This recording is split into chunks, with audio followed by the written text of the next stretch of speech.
अगर आप UP police 60,244 की तैयारी दिल और दिमाग से कर रहे हैं तो इस वीडियो को पूरा देखना।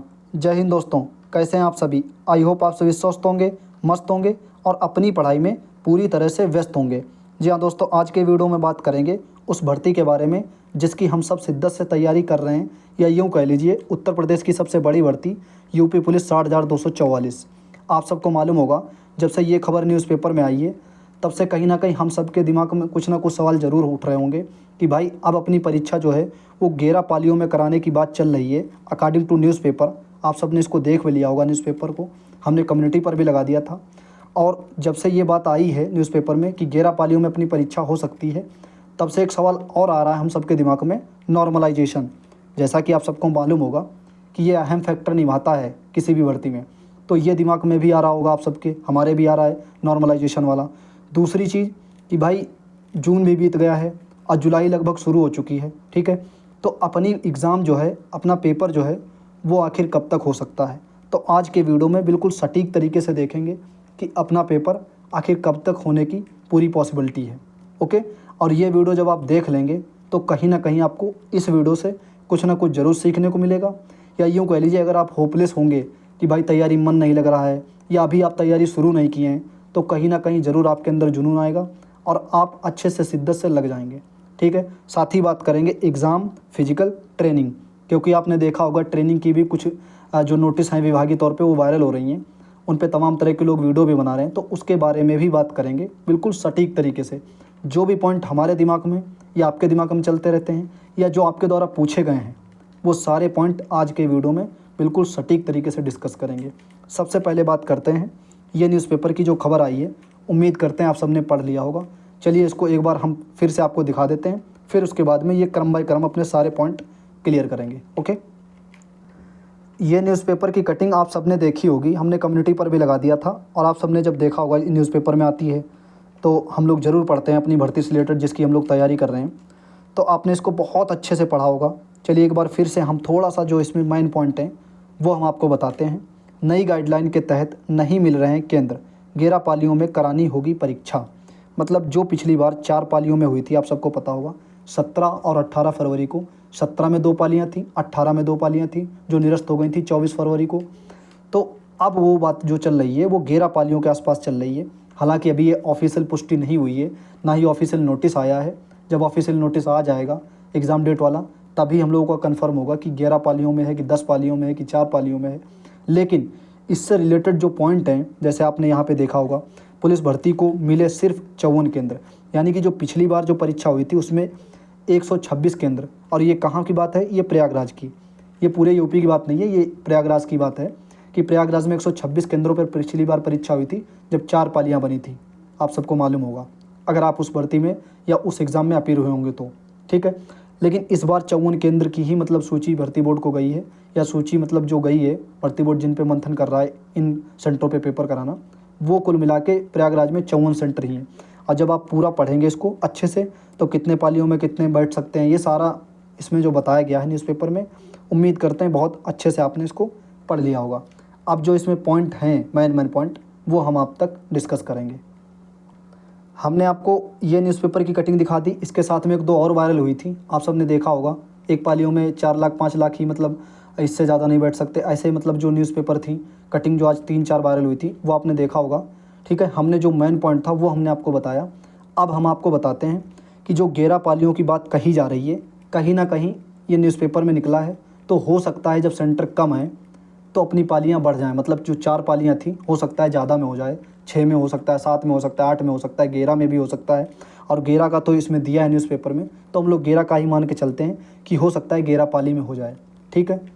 अब कुछ लोग ये सोच रहे होंगे कि भाई 11 पाली में होगा, 10 पाली में होगा। देखो, इससे हम लोगों को मतलब नहीं है, हम लोगों का पेपर होगा आराम से, ठीक है। जिस शिफ्ट में भी पड़ेगा, जिस स्टेट में भी पड़ेगा, उस दिन हम लोग पेपर देने चलेंगे, चाहे 11 पाली हो, चाहे 10 पाली हो, चाहे 4 पाली हो। देखो 4 पालियाँ भी होंगी तब भी पेपर देना है मेहनत से, और चाहे 11 पालियाँ हो तब भी पेपर देना है।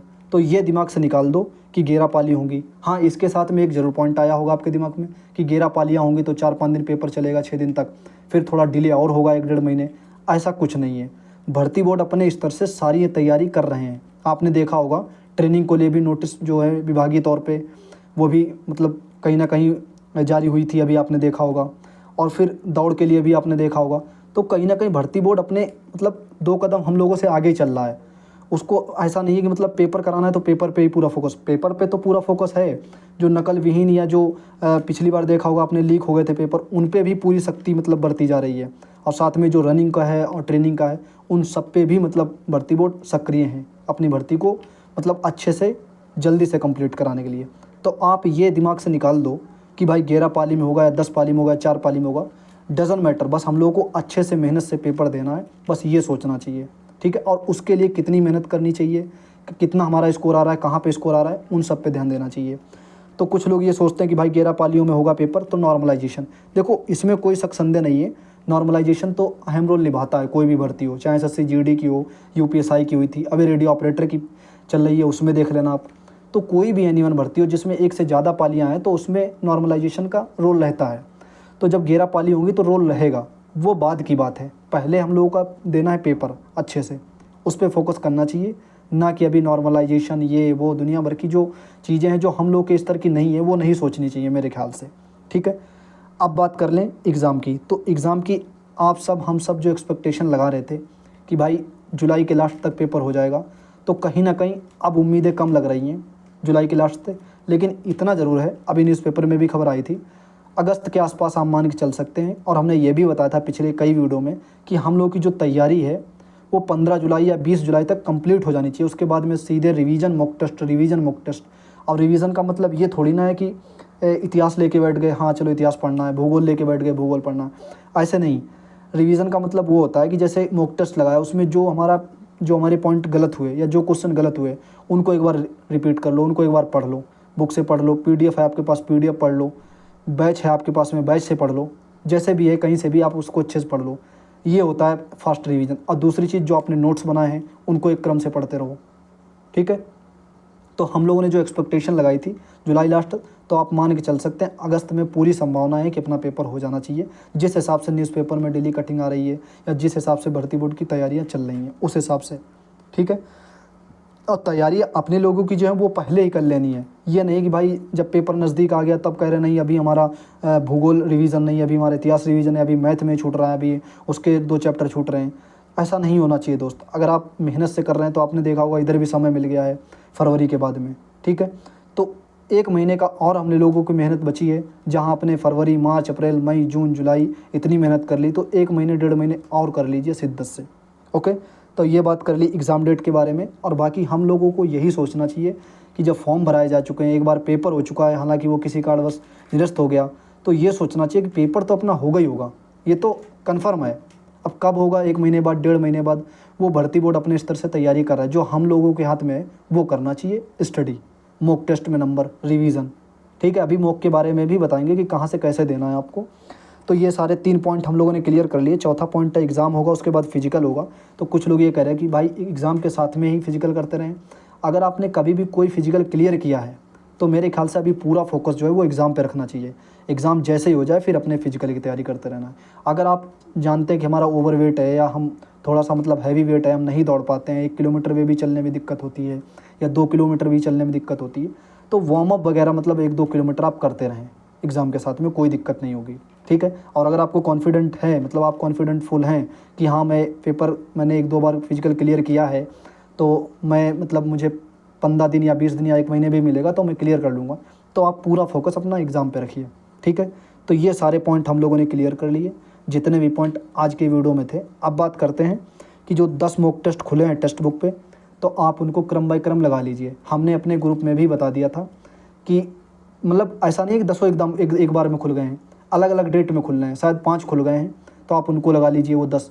और 10 के बाद में जो साथ में लाइव चलते रहते हैं, 1-1, 2-2, 3-3 दिन छोड़ के आते हैं, तो आप उनको भी लगा सकते हैं। ठीक है, उसके साथ में आप ऑफलाइन प्रैक्टिस सेट, हालांकि हमने बताया था आपको कि ऑफलाइन प्रैक्टिस सेट जल्द ही हम देखेंगे जाके, हालांकि हमें टाइम नहीं मिल पाया अभी। अब हम शॉप पे जाएंगे, देखेंगे कौन सा ऑफलाइन मार्केट में आया है बढ़िया सा, ठीक है ऑफलाइन, तो वो हम आपको रिकमेंड करेंगे। हालांकि जो 10 प्रैक्टिस सेट एग्जामपुर के निकले थे वो हमने आपको बताए थे, आपने ले भी लिए होंगे और उम्मीद करते हैं आपने सॉल्व भी कर लिए होंगे। उसमें से हमारे कुछ छूट रहे हैं अभी, उनको कोशिश करेंगे कि जल्दी से वो सॉल्व हो जाएँ। ठीक है, तो टेक्स्ट बुक पे ये हो गए और ये ऑफलाइन एग्जामपुर वाले हो गए। तो ये तो हालांकि 1-2 महीने की बात हो गई, तो अब तक तो लगा लिए होंगे आपने। और साथ में RWA का तो चल ही रहा है वीकली, तो इतने टेस्ट हो गए। इसके साथ में हम जब प्रैक्टिस सेट अभी देखेंगे जाके ऑफलाइन वाला कि कौन सा मार्केट में अच्छा है, कौन सा आया है, तो वो हम आपको रिकमेंड करेंगे, वो एक ले लेना आप, ठीक है। उसको साथ में करते रहना और प्लस रिवीजन। और कुछ लोग भाई ये कह रहे थे टारगेट सीरीज बंद हो गई है, तो देखो बंद हमने इसलिए की थी कि अब यहाँ से 1 महीने बचा है, तो अब ये कोशिश करिए, मॉक टेस्ट लगाइए, मॉक टेस्ट में गलतियाँ कहाँ रही हो उनको पढ़ लीजिए। उनको पढ़ने के बाद में आप चैप्टर वाइज उठा लीजिए कि चैप्टर ये हमने उठा लिया, अब ये हमको ख़त्म कर देना है 2-3 दिन में, ऐसे आप उठा लीजिए। अगर आप कहेंगे तो हम कुछ सोच रहे हैं कि संडे वाले जो अपना मॉक होगा, मॉक का एनालिसिस कराएंगे, उसमें सोच रहे हैं आपको हम अनाउंसमेंट कर दें कि उसमें हम बताएं आपको कि कैसी मतलब जो अपना टारगेट सीरीज होगा वो नए तरीके से कैसे हम लोगों को फॉलो करना है, या अब यहाँ से रणनीति क्या होनी चाहिए, वो हम लोग अगले वीडियो में डिस्कस कर लेंगे, ठीक है। और कोशिश करेंगे तब तक आपको एक प्रैक्टिस सेट ऑफलाइन वाला जो हम खुद लाएंगे वो आपको रिकमेंड कर दें। तो ये चीज़ें हम सोच रहे हैं अगले वीडियो में इनको इंक्लूड करें अच्छे से, ठीक है। तो ये पॉइंट क्लियर कर लिए। अब एक पॉइंट क्लियर कर लेते हैं अपने चैनल से रिलेटेड, ठीक है। चैनल से क्या रिलेटेड कि हम सोच रहे हैं अपने चैनल का नाम थोड़ा सा मतलब एडिट कर दें, क्योंकि आपको भी मालूम होगा इसी चैनल के नाम से अपना जो है जीरो से हम लोगों ने सींचा है इसको, ये कह लीजिए 1-2 सब्सक्राइबर से थे, तब से हम लोग मेहनत कर रहे हैं कंटिन्यू, और इसी से हम लोगों की पहचान बनी हुई है, एक फैमिली जैसी है, ठीक है। हमने कभी इसको चैनल नहीं कहा अपने मुंह से, कभी ऐसे रेयर केस में निकल गया, और नहीं तो हम इसको फैमिली ही अपना मानते हैं बिल्कुल दिल से, ठीक है। क्योंकि एक लगाव सा हो गया है, और जब तक अपनी भर्ती कंप्लीट नहीं होगी यूपीएसआई की, हालांकि यूपी पुलिस की पहले कंप्लीट हो जाएगी, यूपी पुलिस के बाद में सीधा हम लोगों का टारगेट रहेगा यूपीएसआई, देख ठीक है। जैसे ही पेपर हो जाएगा यूपी पुलिस का, उसके साथ में उसके तुरंत बाद ही, रेस तो उधर करते रहेंगे, उसके तुरंत बाद ही हम लोग यूपीएसआई की तरफ कन्वर्ट हो जाएंगे। बहुत अच्छे से शिद्दत से तैयारी करेंगे, और उसमें कोशिश ये करेंगे कि डेली मतलब डे 1 से हम लोग टारगेट बनाएंगे, और उसको हम भी फॉलो करेंगे और आप भी फॉलो करना उसको, ठीक है। फिर जैसे मौका देंगे, जहाँ से जैसे मौका देंगे, वो सारी चीज़ें, सारी स्थितियाँ चलती रहेंगी अपने साथ साथ में, ठीक है। तो ये सोच रहे हैं। और बाकी आप लोग बताना कि अपने चैनल का नाम क्या न्यू रखा जाए। जैसे फ़ोन अपडेट करते हैं हम लोग, हर चीज़ ऐप अपडेट करते हैं, तो ऐसे ही हम सोच रहे हैं कि अपने चैनल का नाम जो है हमने एक सोचा है, आप लोग बताना। आपसे थोड़ा सा डिस्कस कर रहे हैं, रोजगार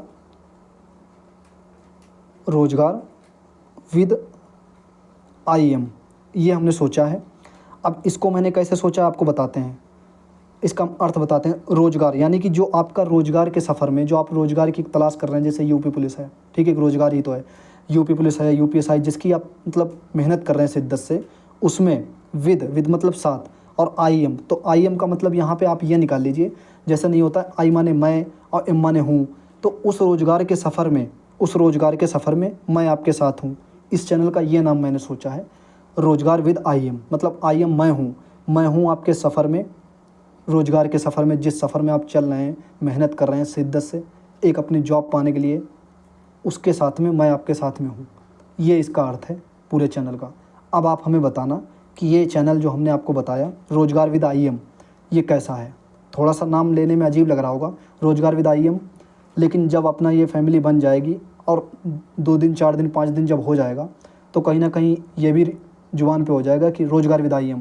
जैसे आपने देखा होगा रोजगार विद अंकित, तो मतलब टारगेट विद अंकित, ठीक है, टारगेट विद आलोक, ऐसे जो चैनल हैं, तो ऐसे ही अपना भी हम सोच रहे हैं कि मतलब रखने के लिए रोजगार विद IAM, मतलब IAM मतलब मैं हूँ, मैं आपके साथ हूँ उस सफ़र में, जिस सफ़र में अमूमन लोग देखा होगा अकेले रहते हैं, या उस सफ़र में कोई साथ नहीं देता है, जिस सफ़र में हम लोग तैयारी कर रहे होते हैं, तो उस सफ़र में मैं आपके साथ रहूँगा चैनल के माध्यम से। चाहे जैसे भी हो, जिस चीज़ की आपको डिमांड होगी उस टाइप से आपको वीडियो मिलेगा, चाहे वो पढ़ाने से रिलेटेड हो, चाहे वो मोटिवेशन वीडियो हो, चाहे वो एनालिसिस वीडियो हो, जैसी हमें लगेगी या जैसी आपकी डिमांड होगी वैसी आपको वीडियो मिलती रहेगी। तो आप लोग बताना, ये चैनल हमने सोचा है रोजगार विद IAM, मतलब उस रोजगार के सफ़र में मैं आपके साथ हूँ, IAM का मतलब ये है। अब आप लोग बताना ये चैनल कैसा रहेगा, ये आप लोगों पे हम छोड़ रहे हैं, तो आप लोग इसको कमेंट में आज ज़रूर बता देना। तो ये पॉइंट थे आज के वीडियो में जो हम लोगों ने सबने डिस्कस किए बहुत अच्छे से। उम्मीद है कि आप समझ भी गए होंगे। 1-1.5 महीने की दोस्त मेहनत बची है, अच्छे से करते रहें। ट्रेनिंग का आपको पता ही होगा, वो नोटिस विभागीय तौर पे वायरल हो रहे हैं, तो जो भर्ती बोर्ड के काम है वो भर्ती बोर्ड अपने स्तर पे अच्छे से कर रहा है, जो हम लोगों का काम है वो अपने हम लोग करने चाहिए।